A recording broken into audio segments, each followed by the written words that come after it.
ಸ್ವಚ್ಛ ಭಾರತ್ ಅಭಿಯಾನ ಪೀಠಿಕೆ ನಮ್ಮ ಆರೋಗ್ಯದ ದೃಷ್ಟಿಯಿಂದ ನಾವು ವಾಸಿಸುವ ಪರಿಸರವನ್ನು ಸ್ವಚ್ಛವಾಗಿಟ್ಟುಕೊಳ್ಳುವುದು ನಮ್ಮ ಆದ್ಯ ಕರ್ತವ್ಯವಾಗಿದೆ.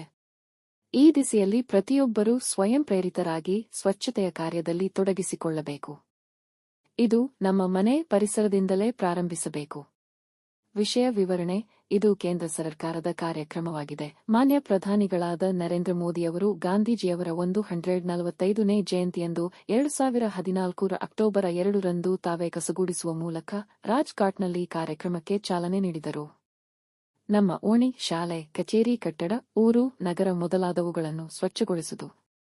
ಬಯಲು ಶೌಚ ನಿರ್ಮೂಲನೆ, ಮಲ ಹೊರುವ ಪದ್ಧತಿಯ ನಿರ್ಮೂಲನೆ, 100% ತ್ಯಾಜ್ಯ ವಸ್ತುವಿನ ನಿರ್ವಹಣೆ, ಸಂಪೂರ್ಣ ಕೊಳಗೇರಿಗಳ ನಿರ್ಮೂಲನೆ, ಜನರಲ್ಲಿ ನಿರ್ಮಲೀಕರಣಕ್ಕಾಗಿ ಮಾನಸಿಕ ಬದಲಾವಣೆ ಹೀಗೆ ಮೊದಲಾದ ಉದ್ದೇಶಗಳನ್ನು ಇಟ್ಟುಕೊಂಡು ಈ ಅಭಿಯಾನವನ್ನು ಜಾರಿಗೆ ತರಲಾಗಿದೆ. ಮಾನವನು ತನ್ನ ದೈನಂದಿನ ಚಟುವಟಿಕೆಗಳಲ್ಲಿ ಬಳಸಿ ಬಿಸಾಡುವ ನಿರುಪಯುಕ್ತ ವಸ್ತುಗಳೇ ತ್ಯಾಜ್ಯವಸ್ತುಗಳು. ಇವುಗಳಲ್ಲಿ 3 ವಿಧ: ಘನತ್ಯಾಜ್ಯ ವಸ್ತುಗಳು, ದ್ರವ ತ್ಯಾಜ್ಯ ವಸ್ತುಗಳು ಮತ್ತು ಅನಿಲ ತ್ಯಾಜ್ಯ ವಸ್ತುಗಳು.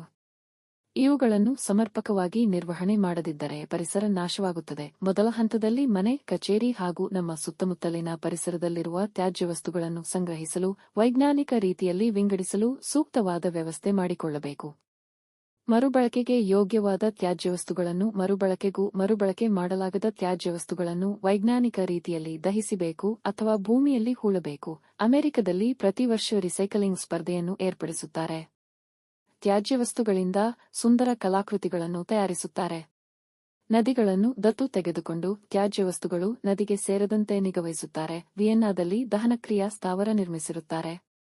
ಉಪಸಂಹಾರ: ತ್ಯಾಜ್ಯ ವಸ್ತುಗಳ ನಿರ್ವಹಣೆ ಮಾಡುವ ಕಾರ್ಯದಲ್ಲಿ ವಿದ್ಯಾರ್ಥಿ ತಮ್ಮನ್ನು ಸಕ್ರಿಯವಾಗಿ ತೊಡಗಿಸಿಕೊಳ್ಳಬೇಕು.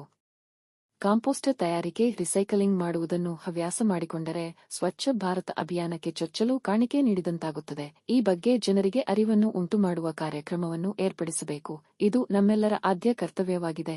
Welcome our channel. Please subscribe and support.